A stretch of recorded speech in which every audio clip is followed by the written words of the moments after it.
ایک خاص واقعہ جو ہے اس کا پس منظر ہے، اس کو سمجھ لیجئے کہ یہ موضوع یہاں زیر بحث کیسے آ گیا۔ یہ تیسرا نقطہ ہے، اس کو شان نزول بھی کہتے ہیں، اور در حقیقت یہ میں اس کے لیے لفظ استعمال کر رہا ہوں پس منظر۔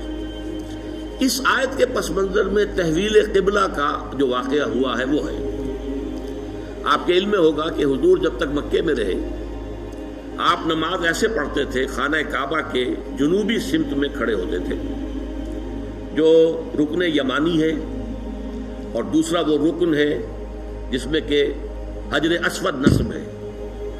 ان دونوں کے درمیان اگر کوئی شخص کھڑا ہوگا تو اس کو کہتے ہیں استقبال القبلتین، بیک وقت خانہ کعبہ بھی سامنے ہے اور بالکل سیدھ میں بیت المقدس بھی سامنے ہے۔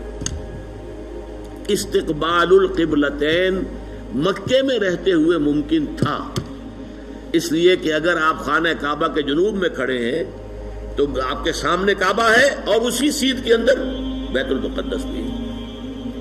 لیکن جب آپ ہجرت فرما کر تشریف لے آئے مدینہ منورہ، اب مدینہ منورہ کے جنوب میں ہے بیت اللہ، خانہ کعبہ، مکہ مکرمہ، اور شمال میں ہے بیت المقدس، لہذا اب استقبال القبلتین تو ممکن نہیں۔ اب یہ ہم نہیں جانتے، نہیں کہہ سکتے کہ آیا یہ کسی وحی خفی کی بنیاد پر ہوا، اس لیے قرآن میں کوئی وحی جلی موجود نہیں ہے، یا یہ حضور کا اپنا اجتہاد تھا جس سے کہ اللہ تعالیٰ نے پھر ریکگنائز کر لیا، اس کو منظور کر لیا۔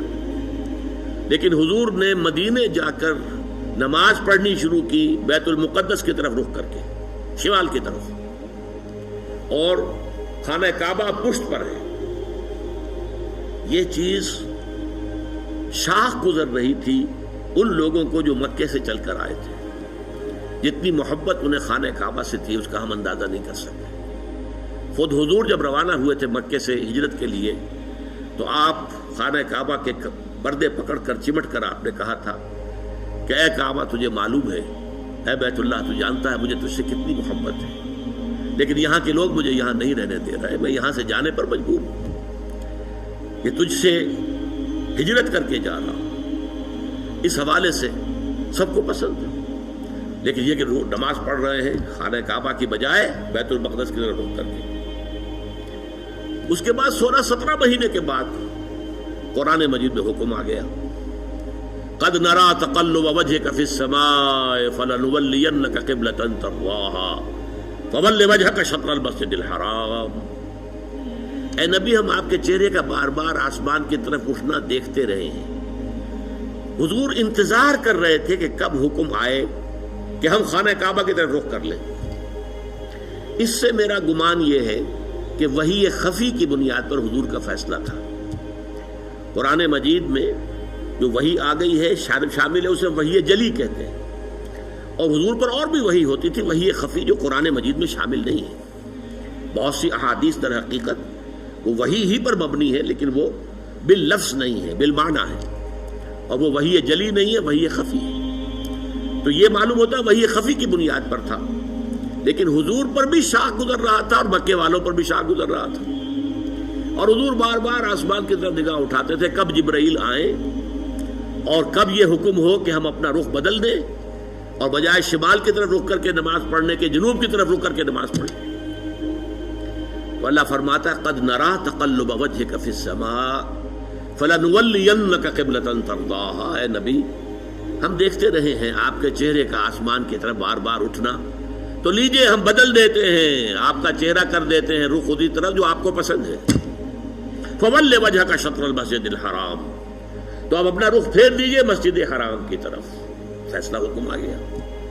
اب یہاں نوٹ کیجئے، یہاں وہ جو مذہبی ایک خاص ذہنیت تھی جس کا میں نے پہلے ذکر کیا تھا، جن کے نزدیک ظواہر کی بہت اہمیت ہے، ہر عمل کا ایک تو ہے باطن، اس کی روح، ایک اس کا ظاہر ہے، لیکن عام طور پر جو کٹر قسم کے اور جو زیادہ سمجھدار لوگ نہیں ہوتے، ان کے اندر زیادہ اہمیت جو ہے وہ ظواہر کی ہو جاتی ہے، باطن کی طرف توجہ نہیں ہوتی، روح کی طرف جو ہے توجہ نہیں ہوتی۔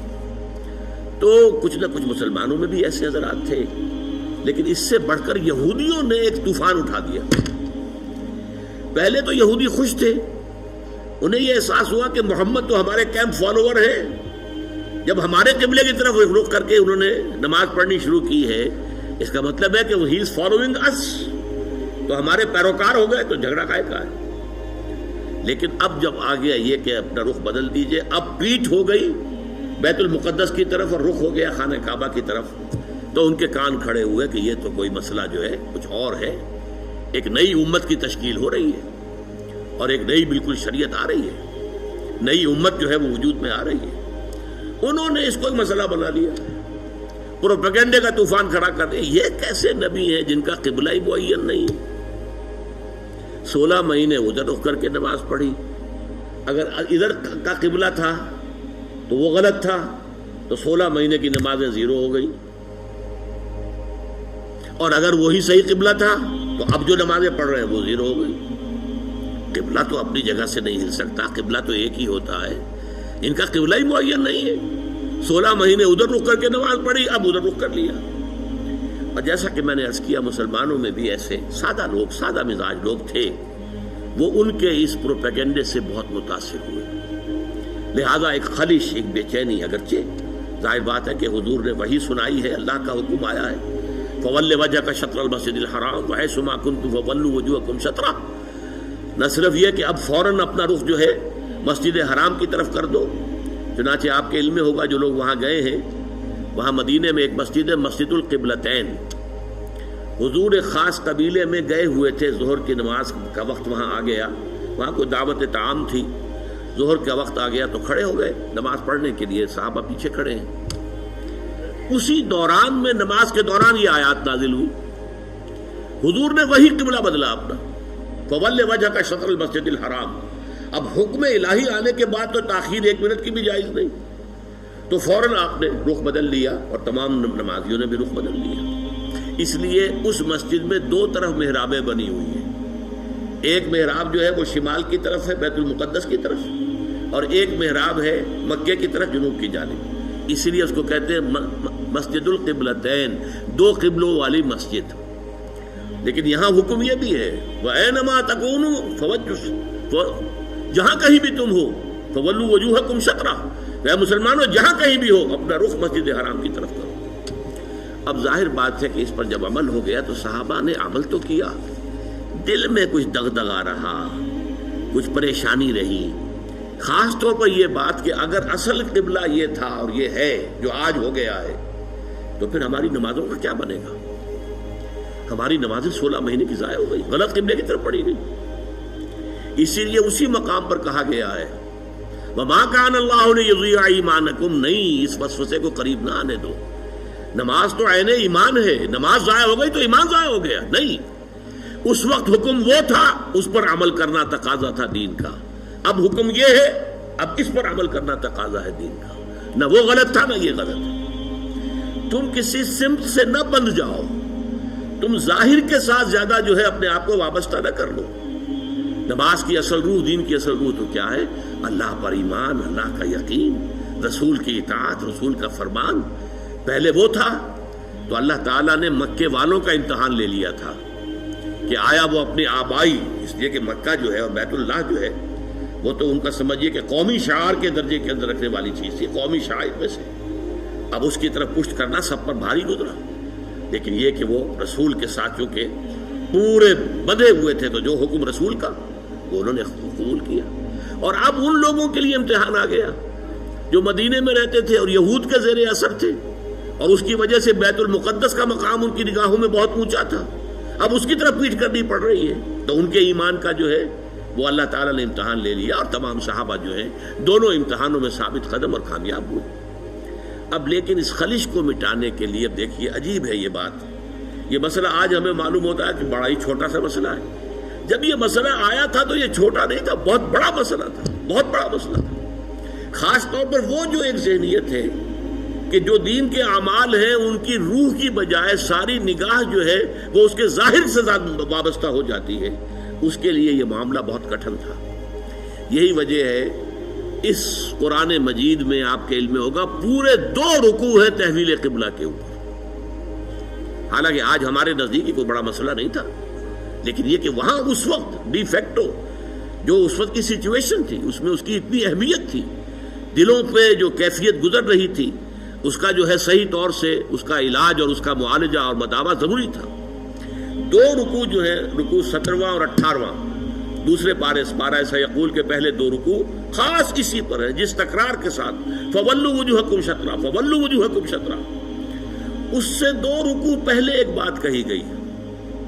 یہ آپ کو ملے گا 14ویں رکوع کے اندر، وَلِلَّهِ الْمَشْرِقُ وَالْمَغْرِبُ فَأَيْنَمَا تُوَلُّوا فَثَمَّ وَجْهُ اللَّهِ۔ دیکھو لوگوں، مشرق اور مغرب سب اللہ کے ہیں، تم جدھر بھی رخ کرتے ہو وہ اللہ کا رخ ہے۔ اللہ کسی رخ میں محدود نہیں ہے۔ کیا مغرب صرف اللہ کا رخ ہے، مشرق نہیں ہے؟ آج آپ کو معلوم ہے کہ ہم پڑھتے ہیں مغرب کی طرف، اور امریکہ والے یا افریقہ والے وہ مشرق کی طرف نماز رخ کرتے پڑھتے ہیں۔ تو مشرق و مغرب سے کوئی فرق واقع نہیں ہوتا۔ اور دوسرے یہ کہ کوئی قبلے کی سمت معین کر دینا، اس کا مطلب یہ نہیں اللہ اس سمت میں محدود ہے، بلکہ یہ تو تمہاری ہم آہنگی کے لیے، یکسانی کے لیے، یک رنگی کے لیے۔ ایسا نہ ہو کہ اب آپ کھڑے تو کسی کا رخ ادھر ہے، کسی کا رخ ادھر ہے، کسی کا ادھر ہے، کسی کا ادھر ہے۔ یہ نہیں، سب ایک رخ میں کھڑے ہوئے ہوں، صفیں بندھی ہوئی ہوں۔ دیکھنے والا جو ہے کوئی شخص اگر آ جائے اچانک، وہ بھی اس سے متاثر ہوتا ہے۔ ایک فرانسیسی سیاح صرف اس منظر کو دیکھ کر ایمان لے آیا تھا۔ وہ آیا تھا مصر سیاحت کے لیے، اور وہ جو بہت بڑا وہاں کا دارالعلوم ہے جامع الازہر، اس کی جو جامع مسجد ہے، اس کے وہ مینار پر چڑھ گیا۔ عصر کا وقت تھا، مینار کے اوپر سے اس نے منظر دیکھا، صحن میں عصر کی جماعت ہو رہی تھی۔ اب ایک امام کے پیچھے کھڑے ہیں، سیدھی سیدھی صفیں بندھی ہوئی ہیں، ایک امام کا کوشن ہے اور وہ جھک رہے ہیں، اور اسی طرف سے کوشن آئی ہے، وہ کھڑے ہو گئے ہیں۔ ایک منظر ایسا اس کے دل کے اوپر اس نے اثر کیا، وہ ایمان لے آیا کہ جس مذہب کی عبادت اتنی منظم، اس کے اندر یہ رنگ ہے، گویا کہ ملٹری پریڈ ہو رہی ہے، اس طرح کا انداز عبادت کا، ایک تو کلیکٹیو، انفرادی نہیں، اجتماعیت کی اہمیت، اور پھر اس کے اندر وہ رنگ اور یکسانی، ہم رنگی دیکھ کر۔ تو اس طریقے سے تمہارے اندر یک رنگی پیدا کرنے کے لیے ایک رخ معین کر دیا۔ اس کا یہ مطلب نہیں اللہ اسی رخ میں ہے۔ للہ المشرق والمغرب، مشرق و مغرب سب اللہ کے لیے ہے۔ فَأَيْنَمَا تُوَلُّوا فَثَمَّ وَجْهُ اللَّهِ، جدھر بھی تم رخ کرو اللہ کا رخ ہے، شمال بھی اللہ کا، جنوب بھی اللہ کا، مشرق بھی اللہ کا، مغرب بھی اللہ کا۔ اللہ تعالیٰ کسی رخ میں جو ہے محدود نہیں ہے۔ اس کو خوب کہا ہے غالب نے، ہے پرے سرحد ادراک سے اپنا مسجود۔ قبلے کو اہل نظر قبلہ نما کہتے ہیں، یعنی ہم جسے سجدہ کر رہے ہیں کعبے کو سجدہ نہیں کرتے ہم۔ چاہے وہ لوگ جو مسجد حرام میں کھڑے ہو کر وہ وہاں پر صفیں باندھے ہوئے کعبے کے گرد کھڑے ہوئے ہیں، مسجود کعبہ نہیں ہے، معاذ اللہ، مسجود صرف اللہ ہے۔ اس لیے ہے پرے سرحد ادراک سے اپنا مسجود۔ مسجود ہمارا جو ہے وہ تو ادراک، ہمارے عقل اور فہم اور ہمارے تخیل اور تصور سے وراء الورا ثم وراء الورا ثم وراء الورا، ہے پرے سرحد ادراک سے اپنا مسجود۔ قبلے کو اہل نظر قبلہ نما کہتے ہیں۔ یہ قبلہ نما ہے، اصل میں یہ ایک ڈائریکشن ہے جو معین کر دی گئی ہے، بس یہ ہے، اس سے زیادہ اس کی اہمیت نہ سمجھو۔ یہ بات کہہ کر پھر دو رکوعوں کے بعد وہ پورے دو رکوع آئے جس میں کہ یہ حکم تحویل قبلہ کا حکم آ گیا۔ سَيَقُولُ السُّفَهَاءُ مَا وَلَّاهُمْ عَنْ قِبْلَتِهِمُ الَّتِي كَانُوا عَلَيْهَا، اب ان قریب بہت سے ناسمجھ لوگ کہیں گے کس شے نے ان کا رخ پھیر دیا اس قبلے سے جس پر یہ رہے ہیں 16 مہینے۔ قُلْ لِلَّهِ الْمَشْرِقُ وَالْمَغْرِبُ، کہہ دیجئے اللہ کے ہیں مشرق اور مغرب، سب کے سب، تمام ڈائریکشنز، تمام سمتیں اللہ کی۔ اب دیکھیے اس کے بعد دو رکوع میں تحویل قبلہ کے احکام لانے کے بعد پھر دو رکوعوں کے بعد 19-20 نکال دیجئے، پھر 21ویں رکوع کی یہ پہلی آیت ہے۔ گویا کہ یوں سمجھیے کہ یہ جیسے میرا دھڑ ہے، دو رکوع 17-18، یہ تو میرے دھڑ کے مانند ہے کہ دو رکوع مکمل ہے تحویل قبلہ کے حکم پر، لیکن دو رکوع پہلے بھی ایک آیت آ گئی، للہ المشرق والمغرب فَأَيْنَمَا تُوَلُّوا فَثَمَّ وَجْهُ اللَّهِ۔ اس کے بعد بھی اگر کوئی خلش رہ گئی، کوئی دل کے اندر جو بے اطمینانی رہ گئی، ہوں گے کچھ لوگ، اب اس کے لیے آخری جس کو کہیں گے موپنگ اپ آپریشن، 2 رکوعوں کے بعد لیس البر ان تولوا وجوہکم قبل المشرق والمغرب، نیکی یہی نہیں ہے کہ تم اپنے چہرے مشرق و مغرب کی طرف